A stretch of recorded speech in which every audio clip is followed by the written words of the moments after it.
Hello दोस्तों, fight GK tricks channel में आपનું ખૂબ ખૂબ હાર્દિક સ્વાગત છે। દોસ્તો, આજે આપણે સલ્તનતકાલીન જે ન્યાય અને દંડ વ્યવસ્થા કઈ પ્રકારની હતી એના વિશે આજના વિડીયોમાં આપણે વિગતવાર ચર્ચા કરવાના છીએ।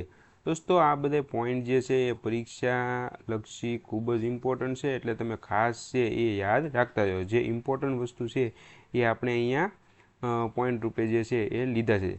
નો કામની વસ્તુ છે એ એકે પણ આપણે વિડીયોમાં એડ કરતા નથી। તો દોસ્તો, આપણે શરૂઆત કરીએ। સલ્તનતકાલીન જે ન્યાય અને દંડ વ્યવસ્થા હતી એની અંદર રાજ્યનો જે સૌથી મોટો જે ન્યાયાધીશ જે ન્યાય અને દંડ બાબતે જે નિર્ણય લેતો એ કોણ હતો? સુલતાન। તો ખાસ યાદ રાખજો, સુલતાનનો નિર્ણય જ જે છે એ અત્યારના જેમ સુપ્રીમ કોર્ટના જે મુખ્ય ન્યાયાધીશ હોય છે એ જ રીતે એ સમયમાં દિલ્હી સલ્તનતકાલીન જે સમય હતો એમાં જે સૌથી મોટો ન્યાયાધીશ છે કોણ હતો? સુલતાન। કોઈ પણ પ્રશ્ન જે છે એમાં કન્ફ્યુઝન હોય તો એ લાસ્ટમાં કોની પાસે જતું? સુલતાન પાસે જતો, અને સુલતાન જે કહે એ છે એ નિર્ણય છે એ કાયમ રહેતો। તો દોસ્તો, આવી રીતે સુલતાન છે એ મુખ્ય ન્યાયાધીશ છે એ ગણાતો હતો। હવે દોસ્તો, ન્યાય માટે જે છે એ સુલતાને બે પ્રકારની વ્યવસ્થા એ સમયમાં કરેલી હતી। એક તો ધાર્મિક બાબતો માટે મુફ્તી અને મુખ્ય સદર નામના જે છે એ અધિકારીઓ છે એ નિમેલા હતા, જેને શું કહેવામાં આવતા? મુફ્તી અથવા તો મુખ્ય સદર, જે ધાર્મિક બાબતોને લગતા જે કેસ હોય એને હેન્ડલ કરતા હતા। એ સિવાય અન્ય બાબતો, ધાર્મિક બાબતો સિવાયની જે અન્ય બાબતો હતી એના માટે જે વ્યક્તિ નિમેલો હતો ન્યાય માટે એ હતો, એનું નામ શું હતું? કાઝી।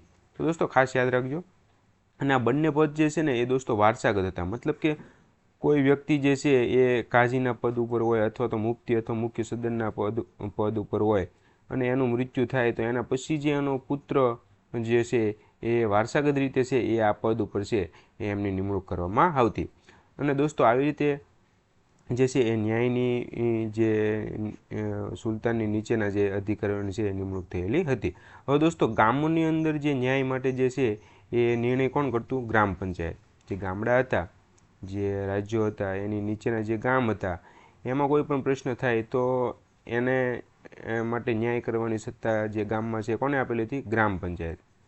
તો દોસ્તો, આવી રીતે સલ્તનતકાલીન જે છે એ ન્યાય વ્યવસ્થા ગોઠવાયેલી હતી। હવે આ જે કાયદા હતા, આ મુસ્લિમ કાયદા, તો આ મુસ્લિમ કાયદાના સ્ત્રોતો ક્યાં ક્યાં હતા? જે આ કાયદા છે એ કયા સ્ત્રોતના આધારે બનાવેલા હતા? તો જે મુખ્ય સ્ત્રોત જો આપણે ગણીએ તો એ હતું કુરાન। કુરાન જે છે એ મુસ્લિમ સમુદાયનો જે છે એ પવિત્ર ગ્રંથ ગણવામાં આવે છે, અને આ મુખ્ય સ્ત્રોત છે એ મુસ્લિમ કાયદાનો હતો।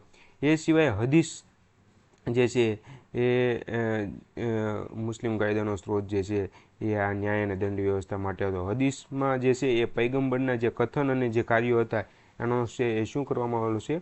ઉલ્લેખ કરવામાં આવેલો છે। એ સિવાય ઈજમા જે મુજતહિદ દ્વારા વ્યાખ્યા કરાયેલ કાયદો છે, તો આ ઈજમા જે ગ્રંથ છે એના આધારે પણ જે છે એ ન્યાય અને દંડ વ્યવસ્થા ગોઠવાયેલી હતી। તો મુજતહિદ એટલે કોણ? તો કે ઇસ્લામી કાયદાની વ્યવસ્થા કરનાર જે વિધિવેત્તા છે, જે વ્યક્તિ છે એ શું કહેવામાં આવતો? મુજતહિદ તરીકે ઓળખવામાં આવતો। તો મુજતહિદ જે હતો એના દ્વારા જે વ્યાખ્યા કરાયેલ કાયદો જે છે એને શું નામ આપેલું છે? ઈજમા। એ સિવાય જે ક્યાસ જે છે ગ્રંથ, એના આધારે પણ જે છે એ મુસ્લિમ કાયદો જે છે એ ઘડવામાં આવેલો હતો। તો આ ક્યાસ છે એ તર્ક અથવા વિશ્લેષણના આધાર ઉપર કાયદાની વ્યાખ્યા કરે છે। તો આવી રીતે જે છે એ મુસ્લિમ ન્યાય અને જે કાયદો છે એ આ ચાર સ્ત્રોતોના આધારે ઘડવામાં આવેલો હતો। હવે દોસ્તો, કાયદા છે એ સમયમાં ત્રણ પ્રકારના હતા। એક સામાન્ય કાયદા હતા, તો આ સામાન્ય કાયદા છે ને એ માત્ર મુસલમાન ઉપર જ તે લાગુ હતા, જ્યારે બીજો જે છે એ ફોજદારી કાયદા હતા। તો ફોજદારી કાયદા જે છે એ હિન્દુ અને મુસલમાન બંને માટે જે છે એ આ ફોજદારી કાયદા છે એ એપ્લાય કરવામાં આવતા હતા। ત્યાર પછી ગેર મુસ્લિમના વ્યક્તિગત કાયદાઓ હતા। તો ગેર મુસ્લિમ મતલબ કે જે વ્યક્તિ મુસ્લિમ નથી, તો આ ગેર મુસ્લિમના સામાજિક બાબતોમાં જે છે ને એ સુલતાન ન્યૂનતમ હસ્તક્ષેપ કરતો, મતલબ કે જે વ્યક્તિ મુસ્લિમ નથી, મુસ્લિમ સિવાયની કોઈ પણ ધર્મને અપનાવનાર વ્યક્તિ છે, તો એને સામાજિક બાબતોને લગતો કોઈ પણ કેસ હોય તો જે સુલતાન છે એમાં હસ્તક્ષેપ છે એ બહુ જરૂર પડે તો જ કરતો, એ સિવાય કરતો નહીં।